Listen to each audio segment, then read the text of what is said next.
Good morning student, welcome back to our channel Farmers Parent। Biodiversity and it's conservation हम लोग start किए थे बेटा। कुछ सेगमेंट कुछ कॉन्सेप्ट हम लोग कंप्लीट भी कर लिए थे, जैसे Indian diversity, global diversity, introduction about biodiversity, ये सारे कॉन्सेप्ट हम लोग कंप्लीट कर लिए थे। आज वाली क्लास में नेक्स्ट कॉन्सेप्ट की ओर मूव करेंगे बेटा, that is pattern of biodiversity. Pattern of biodiversity में कुछ ग्राफिकल कॉन्सेप्ट हमें देखने हैं, यहाँ पर कुछ इक्वेशनल कॉन्सेप्ट हमें देखने हैं, यहाँ पर हमें लैटिट्यूड एल्टीट्यूड से रिलेटेड कुछ कॉन्सेप्ट देखने हैं कि अगर हम इक्वेटर टू पोल जाते हैं तो नंबर ऑफ स्पीसीज इंक्रीज होगा या डिक्रीज होगा, अगर डिक्रीज हो रहा है तो क्यों हो रहा है, इंक्रीज हो रहा है तो क्यों हो रहा है। ये सारे कॉन्सेप्ट को आज वाली क्लास में हम लोग क्या करेंगे, कंप्लीट करेंगे। चलो तो मैं बात करूं बेटा पैटर्न्स ऑफ बायोडायवर्सिटी, जिसमें दो कॉन्सेप्ट दिया गया है, स्पीसीज एक रिलेशनशिप के बारे में दिया गया है और एक कॉन्सेप्ट दिया गया है लैटिट्यूडनल ग्रेडियंट्स के बारे में। ग्रेडियंट का मतलब होता है कंसंट्रेशन, यानी कि अमाउंट या तो नंबर, है ना। ग्रेडियंट मींस क्या होता है, नंबर, यानी कि अब हम लोग लैटिट्यूडनल नंबर या तो इसको हम कह सकते हैं, तो लैटिट्यूडनल ग्रेडियंट के कॉन्सेप्ट से भी इसको हम क्या कर सकते हैं, चीजों को आगे समझ सकते हैं। तो पैटर्न्स ऑफ बायोडायवर्सिटी में फर्स्ट कॉन्सेप्ट जो एनसीईआरटी ने मेंशन किया है, उस कॉन्सेप्ट का नाम है लैटिट्यूडनल ग्रेडियंट। और लैटिट्यूडनल ग्रेडियंट या तो एल्टीट्यूडनल ग्रेडियंट को समझने के पहले हमें सबसे पहले ये ज्योग्राफिकल जो कॉन्सेप्ट है उससे हमें समझना होगा कि इक्वेटर क्या है, पोल्स क्या है, ट्रॉपिकल रीजन्स क्या है, टेम्परेट रीजन्स क्या है, ग्रीन लैंड क्या है। इन सारे कॉन्सेप्ट को हमें क्या करना होगा, समझना होगा। यूं तो मैं ऑलरेडी जो आपका एक चैप्टर है ऑर्गेनिज्म एंड पॉपुलेशन, उसमें मैंने इंट्रोडक्शन वाली क्लास में पूरे ज्योग्राफिकल कॉन्सेप्ट को बहुत अच्छे से आपको समझाया था। इवन आप 9th 10th में ज्योग्राफी में पढ़ भी चुके होंगे इन सारे कॉन्सेप्ट को। चलो फिर से अपन उन चीजों को क्या करते हैं, रिमाइंड करते हैं, क्योंकि उसी से रिलेटेड यहाँ पर कुछ पॉइंट है जो आपको क्या करना है, 12th बोर्ड और नीट एग्जामिनेशन दोनों के लिए क्या करना है, याद रखना है। अब सुना, जैसे मानकर चलो ये अपनी ज्योग्राफिकल कॉन्सेप्ट अर्थ है बेटा, उसके बीच में क्या है, ये इक्वेटर 0 डिग्री पे, that's one is equator. No doubt आपको मालूम है कि ये क्या है, कि ये इक्वेटर है। अब सुना, इक्वेटर के नॉर्थ और इक्वेटर के साउथ, नॉर्थ यानी कि एन एंड साउथ यानी कि एस। तो इक्वेटर के नॉर्थ 23.5 डिग्री सेल्सियस पे और इक्वेटर के 23.5 डिग्री सेल्सियस साउथ पे जो भी रीजन है, मतलब ये जो भी रीजन आप यहाँ पर देख रहे हो, ये सारे रीजन जो इनके समीप है बेटा, इस रीजन को अपन क्या बोलते हैं, ट्रॉपिकल रीजन, है ना। ये क्या है, ट्रॉपिकल। चलो तो मैं यहाँ पे लिख देता हूँ, this one is tropical region. No doubt आपको मालूम भी होगा, या तो मैंने आपको ऑर्गेनिज्म एंड पॉपुलेशन वाली क्लास में मैंने बताया था। तो देखो ये इक्वेटर हो गया, इक्वेटर के north and south 23.5 degree Celsius पे क्या प्रेजेंट है, ट्रॉपिकल। ट्रॉपिकल के बाद क्या होता है बेटा, टेम्परेट। ये हमारा क्या हो गया, north pole, this one is south pole, और ये क्या है, टेम्परेट। हम कभी कभी क्या समझते हैं, अच्छा सबसे ज्यादा टेम्परेचर कहां पर रहेगा, इक्वेटर पे। इक्वेटर पे सबसे ज्यादा सनलाइट आएगा, जो भी इक्वेटर के समीप रहेगा, नियर रहेगा, उसमें टेम्परेचर फैक्टर होंगे, बहुत ज्यादा टेम्परेचर होगा। तो हम समझते हैं कि टेम्परेट रीजन का मतलब हुआ वैसे रीजन जहां पर टेम्परेचर ज्यादा होते हैं, लेकिन वैसा नहीं है। जहां पर टेम्परेचर ज्यादा है वो इक्वेटर और ट्रॉपिकल रीजन के अंदर में आते हैं। ट्रॉपिकल रीजन के बाद जो भी एरिया है बेटा, वो क्या कहलाता है, temperate. This one is temperate, ये भी क्या है भाई, टेम्परेट। तो टेम्परेट को हमें अच्छे से समझना है। तो यहाँ पर क्या है, इक्वेटर, इक्वेटर के बाद उनके समीप जो भी है वो क्या है, ट्रॉपिकल, और ट्रॉपिकल के बाद टेम्परेट है, ग्रीनलैंड, ग्रासलैंड, जो भी चीज आगे आएगी, और उसके बाद यहाँ पर पोल्स होंगे। यहाँ पर ये हो गया नॉर्थ पोल और ये हो गया अपना साउथ पोल। आया समझ में, यही कॉन्सेप्ट है। अब सुनना, यहाँ पर क्या कह रहा है, first point, uneven distribution of species. NCERT ने जो पॉइंट रखा है उस पॉइंट को हमें क्या करना है, यहाँ पर कॉन्सेप्ट वाइज समझना है, बहुत लंबा खींच करके क्लास को नहीं ले जाना है। क्या कर रहा है कि लैटिट्यूडनल ग्रेडियंट में uneven distribution of species. No doubt पूरे अर्थ में आप ये नहीं कह सकते हैं पृथ्वी के हर किसी भाग में ज्यादा स्पीसीज, नंबर ऑफ स्पीसीज होंगे या किसी पार्ट पे कम होंगे, मतलब अनइवन डिस्ट्रीब्यूशन है 100%। ये स्टेटमेंट क्या है, करेक्ट है। कि अगर मैं बायोडायवर्सिटी की बात करूं तो क्या कहीं पर इक्वल डिस्ट्रीब्यूशन हो रही है? नहीं। आप अपने ही लैंड एरिया में आएंगे या अपने ही एरिया में आएंगे तो हो सकता है आपके डिस्ट्रिक्ट में किसी स्पीसीज की नंबरिंग ज्यादा होगी, दूसरे डिस्ट्रिक्ट में कम होगी। या तो यहाँ पर जब हम इकोसिस्टम की बात करें तो किसी एक कंट्री को टारगेट कर रहे हैं, किसी एक इकोसिस्टम को हम टारगेट कर रहे हैं, उसके बेस पर यहाँ पर डिसीजन लिया जाता है। तो मैंने क्या बताया कि अनइवन डिस्ट्रीब्यूशन ऑफ स्पीसीज, कहीं पर ज्यादा इंडिया में ज्यादा हो सकता है, अमेरिका में कम होगा, बांग्लादेश में ज्यादा हो सकता है, कहीं और पर ज्यादा हो सकते हैं। तो यहाँ पर जो स्पीसीज का डिस्ट्रीब्यूशन जो है वो क्या है, अनइवन है, यानी कि यहाँ पर इक्वल नहीं है, कहीं पर ज्यादा होंगे कहीं पर कम होंगे। नो डाउट ये पॉइंट आपको समझ में आ गया होगा, आई होप मुझे यहाँ तक clear. Next, species decline from equator to poles. क्या कह रहा है कि स्पीसीज जो है, number of species decline from equator to pole, जैसे जैसे हम इक्वेटर से, ये मैं मिटा देता हूं है ना, टेम्परेट, जैसे जैसे हम इक्वेटर से कहां पर जाते हैं बेटा, जैसे जैसे हम इक्वेटर से पोल पर जाते हैं तो नंबर ऑफ स्पीसीज जो है बेटा वो क्या हो जाता है, डिक्रीज, चाहे नॉर्थ में हो चाहे साउथ में हो। अगर हम इधर भी आते हैं, अगर हम इधर भी मूव करते हैं, जैसे यहाँ पर हमने मूव किए कहां से भाई, इक्वेटर टू पोल, वैसे अगर हम इक्वेटर टू पोल इधर भी आते हैं साउथ में भी, तो भी नंबर ऑफ स्पीसीज जो होगा बेटा वो क्या होगा, डिक्लाइन होगा, यानी रिड्यूस्ड होगा। क्यों होगा, तो उसके लिए भी रीजन है, चाहो तो मैं यहाँ पे लिख देता हूँ वो रीजन कि ये क्यों होता है। यहाँ पर क्वेश्चन ये भी बनते हैं, क्योंकि जो ट्रॉपिकल रीजन है, सबसे ज्यादा स्पीसीज, सुनना, सबसे ज्यादा अगर मैं स्पीसीज की बात करूं, ट्रॉपिकल रीजन जो है ना बेटा, यहां पर स्पीसीज सबसे ज्यादा होंगे। ये जो ट्रॉपिकल रीजन है यहां पर स्पीसीज सबसे ज्यादा होंगे।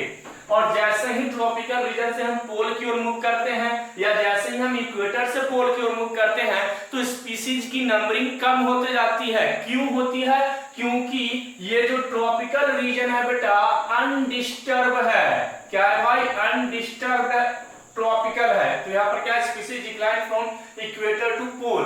क्यों, क्योंकि अनडिस्टर्ब ट्रॉपिकल रीजन है ना। मैं ट्रॉपिकल रीजन के बेस पर यहाँ पर फर्क बता रहा हूँ, आपको डिफरेंट बता रहा हूँ। तो ट्रॉपिकल रीजन में अनडिस्टर्ब क्या है, कहने का मतलब है पोल्स की ओर आप जाओगे तो सडन टेम्परेचर बढ़ गया, सडन कुछ भी हो गई, बारिश हो गया, ऐसा नहीं। यहाँ पर प्रिडिक्टेबल है। ये जो ट्रॉपिकल रीजन है यहाँ पर हमें मालूम हो जाता है कि अब समर आने वाला है, अब विंटर आने वाले हैं, है ना, अब रेनी सीजन आने वाला, तो हम प्रेडिक्ट कर लेते हैं, जिसके कारण हमारी बॉडी अडेप्ट कर जाती है कि भाई अब 4 महीने हो गए, अब तो गर्मी खत्म होने वाली है, अब तो बारिश होने वाली है।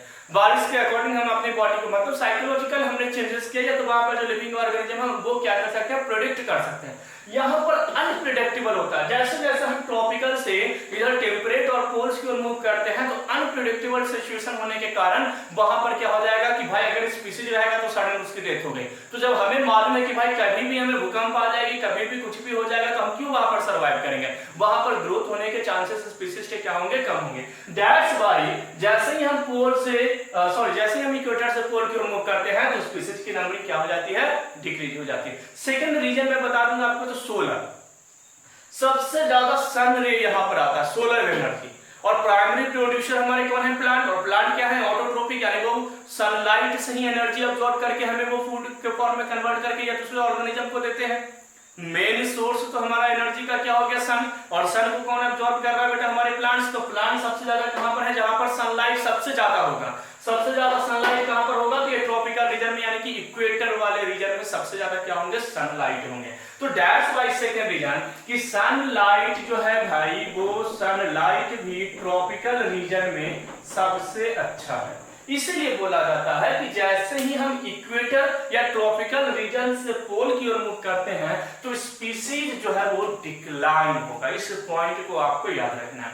तो यहाँ पर क्वेश्चन पूछा भी जा सकता है कि why species decline whenever we go from equator to poles. जब भी हम इक्वेटर से पोल की ओर मूव करते हैं तो स्पीसीज डिक्लाइन, स्पीसीज की नंबरिंग में डिक्लाइन क्यों होती है, तो वहां पे आपको बता देना है अनडिस्टर्ब, अनप्रेडिक्टेबल वेदर, सनलाइट का अमाउंट वहां पर कम होगा। दैट्स व्हाई वहां पर स्पीसीज की नंबरिंग क्या होगी बेटा, कम होगी। आई होप ये भी कॉन्सेप्ट आपको समझ में आ गया होगा। तो फर्स्ट अनइवन डिस्ट्रीब्यूशन स्पीसीज, आपको एनसीईआरटी बुक पढ़ना है, आपको जो रेफरेंस बुक दिया गया है वो भी पढ़ना है, क्वेश्चंस भी लगाने हैं और जो इंपॉर्टेंट पॉइंट है उन इंपॉर्टेंट पॉइंट को मैं अभी आपको क्या कर रहा हूं, समझा रहा हूं। चलिए, तो species decline from equator to poles, ये भी कॉन्सेप्ट क्लियर हो गया। थर्ड है इक्वेटर, मतलब एग्जांपल दिया गया इसके बेस पर, इसके बिहाफ पर एनसीईआरटी ने एग्जांपल दिया है कि इक्वेटर की ओर क्या है, कोलंबिया। कोलंबिया कहां पर है, तो लगभग इक्वेटर वाले रीजन में है। तो बोला जाता है ऐसा, वहां पर कोई रेशियो इंपॉर्टेंट नहीं है। मान के चलो कोलंबिया में एक स्पीसीज है जिसकी नंबरिंग कितनी है, 12,000। मान के चलो वो कौन सी स्पीसीज है, बर्ड। तो कोलंबिया में 12,000 स्पीसीज पाए जाते हैं। लेकिन जैसे ही हम इंडिया में आते हैं, यानी इक्वेटर से अब हम दूर होते जा रहे हैं, यहाँ पर 12,000 स्पीसीज है, अब हम इंडिया में आ गए। इंडिया में अब कितना है भाई, तो मान के चलो इंडिया में स्पीसीज की नंबर हो गई 5,000, उसी बर्ड की नंबर कितनी है, 5,000। तो यहाँ पर 12,000 प्रकार के स्पीसीज है केवल बर्ड के, क्योंकि ये इक्वेटर पे है, इक्वेटर के नजदीक है। लेकिन जैसे जैसे हम पोल की ओर जा रहे हैं तो नंबरिंग कम होते जा रही है। न्यूयॉर्क और भी इक्वेटर से दूर है, तो अब इसका क्या हो गया भाई, तो न्यूयॉर्क में मान के चलो 1,000 स्पीसीज है बर्ड की। और ग्रीनलैंड मतलब बिल्कुल यहाँ पर अपन पोल्स की ओर आ गए, मूव करेंगे टुवर्ड पोल्स, तो वहां पर मान के चलो कितना है भाई, तो लगभग मान के चलो कि 300 स्पीसीज यहाँ पर पाए जाते हैं। तो देखो ये कहना क्या चाहता है कि जैसे ही हम इक्वेटर, ये इक्वेटर के साइड में क्या है, इक्वेटर के टुवर्ड है कोलंबिया, और ग्रीनलैंड किसके टुवर्ड है, पोल्स की ओर। यानी जैसे ही हम इक्वेटर से पोल्स की ओर जाते हैं, इक्वेटर से कहां पर जाते हैं बेटा, पोल्स की ओर जाते हैं, तो नंबर ऑफ स्पीसीज क्या होता है, डिक्लाइन होता है। ये प्रूफ करता है। यहाँ पर ये नंबरिंग इंपॉर्टेंट नहीं है, नंबर आप कुछ भी लिख सकते हो, है ना। नंबरिंग इंपॉर्टेंट नहीं है कि कोलंबिया में 12,000 ही स्पीसीज है बर्ड के, ऐसा कुछ इंपॉर्टेंट नहीं है। मैंने इस कॉन्सेप्ट को आपको समझाया कि सबसे ज्यादा नंबर ऑफ स्पीसीज कहां पर होंगे, कोलंबिया में, क्योंकि इक्वेटर के सबसे नियर है। और जैसे ही हम पोल्स की ओर मूव करते हैं तो नंबर ऑफ स्पीसीज किसी भी ऑर्गेनिज्म का, इवन बर्ड हो या इंसेक्ट हो, चाहे आप कुछ भी उठा लो, उनकी नंबरिंग क्या होनी है, डिक्लाइन होनी है। इस पॉइंट को हमें क्या करना है, सबसे पहले समझना है। समझ में आ गया। तो थर्ड पॉइंट भी कंप्लीट कि हम इक्वेटर से पोल की ओर मूव कर रहे हैं, तो यहाँ पर क्या हो सकती है, नंबर ऑफ स्पीसीज जो है वो क्या होगा, डिक्लाइन होगा। इसका बेस्ट एग्जांपल है कि जैसे कोलंबिया में सबसे ज्यादा स्पीसीज है किसी भी ऑर्गेनिजम्स के, उससे कम इंडिया में है, उससे कम न्यूयॉर्क में है, और सबसे कम हमें ग्रीनलैंड में देखने को मिलता है। इस कॉन्सेप्ट के थ्रू, इस एग्जांपल्स के थ्रू हम लोग क्या कर सकते हैं, इस ये जो कॉन्सेप्ट है species decline from equator to poles, इस कॉन्सेप्ट को हम लोग क्या कर सकते हैं, प्रूव कर सकते हैं। नेक्स्ट कॉन्सेप्ट पे आते हैं। एक फॉरेस्ट है इक्वाडोर, है ना, ये इक्वेटर नहीं है, इक्वाडोर है ना। तो Ecuador and Midwest USA में एक ये है फॉरेस्ट है। तो इक्वाडोर में नंबर ऑफ स्पीसीज ज्यादा है as compare to Midwest. मान कर चलो यहाँ पर नंबर ऑफ स्पीसीज मान कर चलो कि 20 के है, तो यहाँ पर मात्र कितना है, 5 के। ये भी एक सिंपल सा एग्जांपल दिया गया है। तो हमें याद रखना है एनसीईआरटी के इस पॉइंट पे नहीं आना, बस हमें याद रखना है कि इक्वाडोर में मिडवेस्ट के कंपेयर में नंबर ऑफ स्पीसीज क्या होंगे, ज्यादा होंगे। कोलंबिया में इंडिया के कंपेयर में नंबर ऑफ स्पीसीज ज्यादा होंगे, क्योंकि वो इक्वेटर के समीप है, इक्वेटर के नियर है। इस पॉइंट को याद रखना। तो ये भी एक एग्जांपल हमें क्या करना है, याद रखना है। सबसे इंपॉर्टेंट जो एग्जांपल है बेटा वो है अमेजन। अमेजन जो अमेरिका में एक बहुत बड़ा फॉरेस्ट है, मतलब पूरे वर्ल्ड का सबसे बड़ा फॉरेस्ट है, लार्जेस्ट बिगेस्ट फॉरेस्ट है। अब जब अगर वो लार्जेस्ट और बिगेस्ट फॉरेस्ट है, इट मींस वहां पर नंबर ऑफ स्पीसीज भी ज्यादा होंगे, वहां पर लॉयन बहुत ज्यादा होंगे, वहां पर प्लांट्स बहुत ज्यादा होंगे, प्लांट्स के various type of species present होंगे, या मतलब जो भी जिनकी हैबिटेट, जिनका एनवायरमेंटल कंडीशंस फॉरेस्ट से रिलेटेड है, वो सारे ऑर्गेनिज्म वहां पर ज्यादा होंगे। नो डाउट अगर जंगल है तो जंगली चीजें वहां पर होंगी, जंगली जानवर वहां पर होंगे। तो अमेजन एक फॉरेस्ट है बेटा, उसका एग्जांपल्स हमें याद रखना है एनसीईआरटी से। यहां से आपको अगर एग्जांपल से क्वेश्चंस आता है तो यहीं से क्वेश्चंस आएगा आपके एनसीईआरटी वाले पॉइंट से, है ना। तो अमेजन में क्या बोला जाता है कि इनवर्टिब्रेट्स लगभग 125 के है, यानी 125,000 के का मतलब क्या हो गया, 1000। के मींस 1000, याद रखेंगे। के हमने क्या नोट किया, के मींस 1000, है ना, के मींस थाउजेंड्स, यानी कि 1000। तो देखो क्या बोला है कि इनवर्टिब्रेट्स, इनवर्टिब्रेट्स का मतलब है इंसेक्ट वगैरह जहां पर आते हैं, मोस्टली इंसेक्ट। तो सबसे ज्यादा 125 के अमेजन के जो फॉरेस्ट हैं उनमें सबसे ज्यादा क्या है बेटा, इनवर्टिब्रेट्स हैं, यानी कि इंसेक्ट है। लगभग कितने हैं, 125 के। अगर मैं प्लांट्स की बात करूं तो अप्रॉक्स 40 की, यानी 40,000 प्लांट की स्पीसीज है। अब समझ जाओ कि वो फॉरेस्ट कैसा होगा। जिस फॉरेस्ट के अंदर 40,000 प्रकार के प्लांट पाए जाते हों, और अगर एक प्लांट की नंबरिंग अगर मान के चलो 1000 भी है, तो आप उसको मल्टीप्लाई कर दो कि उनमें कितने प्लांट्स होंगे। मतलब बोला जाता है कि जो पृथ्वी पर जो ऑक्सीजन का जो सिलेंडर है वो है अमेजन। अमेजन का जो फॉरेस्ट है वो ऑक्सीजन सिलेंडर है, वही दुनिया में सबसे ज्यादा ऑक्सीजन सप्लाई करने के लिए रिस्पॉन्सिबल है। अगर वो जंगल अगर तबाह हो जाए, वो जंगल अगर डिफॉरेस्टेशन वहां पर होना स्टार्ट हो जाए, तो ऑक्सीजन का जो लेवल है एनवायरमेंट में वो क्या हो जाएगा, डिक्लाइन हो जाएगा। तो अमेजन क्या कहता है कि अमेजन के जंगल में लगभग 125 के क्या है, इनवर्टिब्रेट्स। सबसे ज्यादा देखो क्या होगा, इनवर्टिब्रेट्स। ऑब्वियसली मैंने आपको बताया था कि एनिमल सबसे ज्यादा है 70%, और 70% एनिमल्स में अगर मैं एनिमल्स की बात करूं तो 70% तो उनमें इंसेक्ट है, इंसेक्ट यानी कि इनवर्टिब्रेट्स। यानी सबसे ज्यादा, अगर आपको याद भी नहीं है ये रेशियो, अगर आपसे पूछ दिया कि बताओ इनवर्टिब्रेट्स सबसे ज्यादा कहां पर है या कितने होंगे, तो जो सबसे ज्यादा नंबर होगा वही इनवर्टिब्रेट्स का होगा। अमेजन में सबसे ज्यादा क्या बेटा, 125, ये क्या है, इनवर्टिब्रेट्स। 40 के लगभग क्या बेटा, प्लांट स्पीसीज है, यानी 40,000 प्रकार के वहां पर प्लांट्स पाए जाते हैं। आप सोच लो कितनी बड़ी चीज है ये। अगर मैं फीस की बात करूं तो अप्रॉक्स 3 के यानी कि 3000 टाइप ऑफ स्पीसीज फिश के प्रेजेंट है अमेजोन के फॉरेस्ट में। वहां पर लैंड है छोटे छोटे जहां पर फिशेस क्या है प्रेजेंट है। अगर मैं बर्ड्स की बात करूं तो अप्रॉक्स 1300 है ना, 1300 types of bird species present in Amazon forest. तो अमेजन फॉरेस्ट में लगभग 1300 टाइप ऑफ क्या है बेटा, स्पीसीज कितने हैं, बर्ड्स के। अगर मैं मैमल्स की बात करूं तो 427 टाइप्स हैं।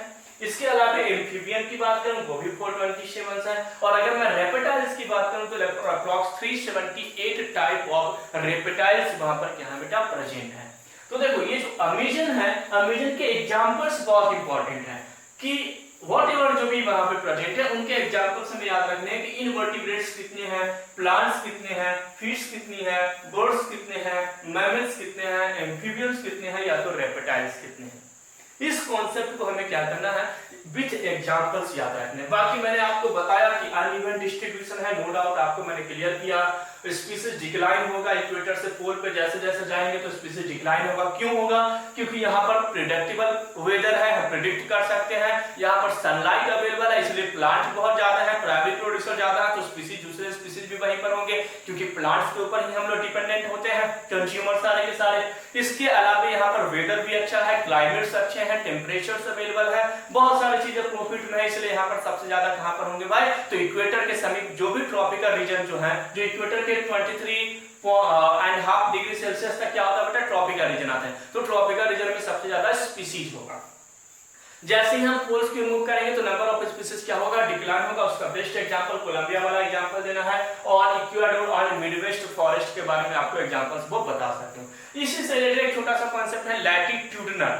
ये तो हमने क्या देखा, सॉरी लैटिट्यूडनल हो गया अपना, और ये अपना एक ग्रेडियंट है लैटिट्यूडनल, या एक मिनट का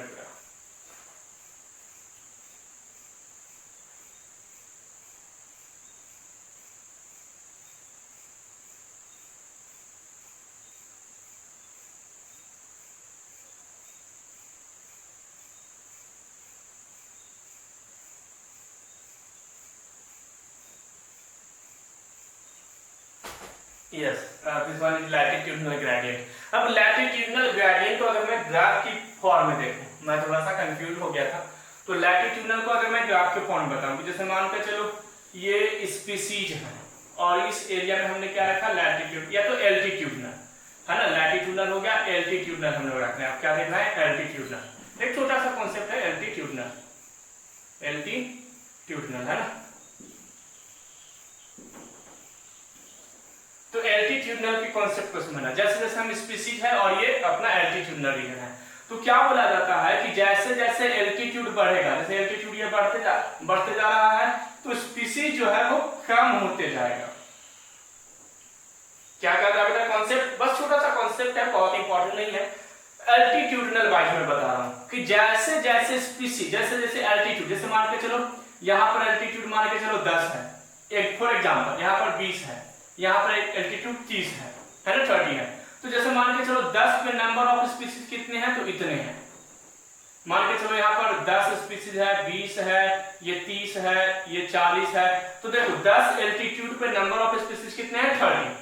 जैसे हम 20 एल्टीट्यूड पे आते हैं तो नंबर ऑफ स्पीशीज कितने हो जाते हैं, 20। अगर हम 30 पे आएंगे तो और कम आ जाएंगे। तो क्या कहता है कि एल्टीट्यूडनल में जैसे जैसे एल्टीट्यूड बढ़ेगा, जैसे जैसे एल्टीट्यूड बढ़ेगा, नंबर ऑफ स्पीशीज क्या होगा, डिक्लाइन होगा। चाहो तो आप लिख लो, है ना, कि number of species decline as per as altitudinal increase. तो एल्टीट्यूडनल जैसे ही इंक्रीज होगा वैसे ही नंबर ऑफ स्पीशीज क्या होगा बेटा, डिक्लाइन होगा। इस कॉन्सेप्ट को हमें क्या करना है, याद रखना है। तो फर्स्ट हमारा लैटिट्यूडनल ग्रेडियंट वाला कॉन्सेप्ट कंप्लीट हो गया बेटा। नेक्स्ट क्लास में हम लोग स्पीशीज एरिया रिलेशनशिप पढ़ेंगे इसी पैटर्न्स ऑफ बायोडायवर्सिटी में, और उस कॉन्सेप्ट को हम लोग क्या करेंगे, कंप्लीट करेंगे।